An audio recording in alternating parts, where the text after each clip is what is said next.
IPL mega auction से पहले रिटेंशंस के अब सारे नियम सामने आ चुके हैं। बीसीसीआई ने शनिवार को सभी नियमों का ऐलान कर दिया।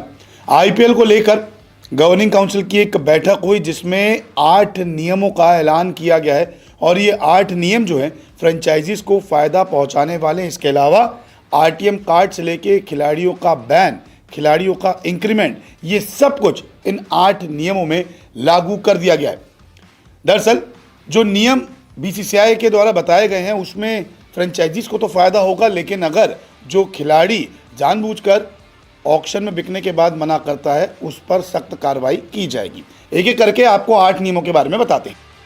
आईपीएल में अब 6 खिलाड़ी टीमें रिटेन कर पाएगी, यानी कि अभी तक जो 5 खिलाड़ियों का हिसाब किताब माना जा रहा था ऐसा कुछ नहीं है। अब 6 खिलाड़ियों को आईपीएल टीमें रिटेन कर पाएगी। ये रिटेंशन जो है या तो आरटीएम के जरिए कीजिए या फिर आप 6 खिलाड़ियों को डायरेक्ट रिटेन कीजिए। आरटीएम कार्ड को लागू कर दिया गया है कि आप आरटीएम के जरिए भी रिटेन कर सकते हैं। इसके बाद आईपीएल फ्रेंचाइजी रिटेंशन और आरटीएम के लिए कॉम्बिनेशन खुद करेगी तैयार।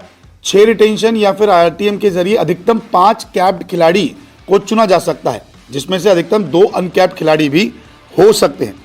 इसके साथ ही पर्स में बढ़ोतरी की गई है। आईपीएल 2025 के लिए फ्रेंचाइजी की नीलामी राशि जो है 120 करोड़ रुपए निर्धारित की गई है। सैलरी कैप अब जो है वो नीलामी राशि, इंक्रीमेंटल परफॉर्मेंस राशि और मैच फीस इसमें शामिल है।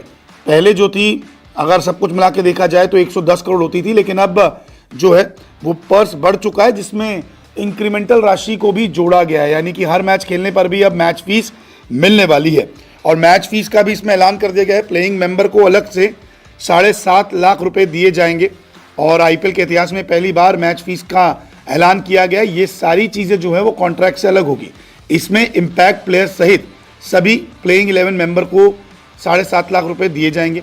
इसके साथ ही विदेशी खिलाड़ियों के लिए कुछ सख्त नियम बनाए गए हैं। आमतौर पे हमने देखा है कि विदेशी खिलाड़ी जो है वो नीलामी में खुद को रजिस्टर नहीं करते, कभी रजिस्टर करते हैं। तो ऐसे में किसी भी विदेशी खिलाड़ी को बड़ी नीलामी के लिए रजिस्टर करना होगा। यदि विदेशी खिलाड़ी खुद को रजिस्टर नहीं करता है तो वो अगले साल की खिलाड़ियों की नीलामी में अयोग्य हो जाएगा, यानी कि सख्त कार्रवाई जो है वो होने वाली है। इसके अलावा कोई भी क्रिकेटर जो भी नीलामी में खुद को नाम रजिस्टर करता है और नीलामी में चुने जाने के बाद सीजन की शुरुआत से अगले खुद को अनअवेलेबल कर देता है तो उसे सीजन के लिए 2 साल का बैन कर दिया जाएगा और प्लेयर की नीलामी में भी वो हिस्सा नहीं ले पाएगा। यानी कि अगर कोई खिलाड़ी चुना जाता है और रजिस्टर भी करता है अपने आप को, नीलामी में अच्छा खासा पैसा भी लिखता है और उसके बाद वो कहता है कि मैं नहीं खेल पाऊंगा, तो फिर आप हो जाएंगे बैन। इसके बाद जो नियम है वो है कैप्ड भारतीय खिलाड़ी अनकैप्ड हो जाएंगे अगर उस खिलाड़ी ने इस सीजन से पहले अगर 5 साल पहले तक कोई भी कैलेंडर ईयर में अंतर्राष्ट्रीय मैच नहीं खेला है जिसमें टेस्ट, वनडे, T20 शामिल है और वो किसी भी प्लेइंग 11 में शामिल नहीं था, तो वो जो कैप्ड खिलाड़ी है वो अनकैप्ड हो जाएगा।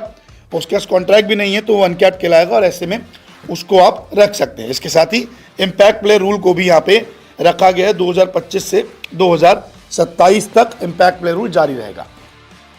यानी कि कुल मिलाकर जो खिलाड़ी 5 साल से इंडिया के लिए नहीं खेला, प्लेइंग 11 में ही नहीं आया, कॉन्ट्रैक्ट नहीं है, वो खिलाड़ी अनकैप्ड हो चुका है।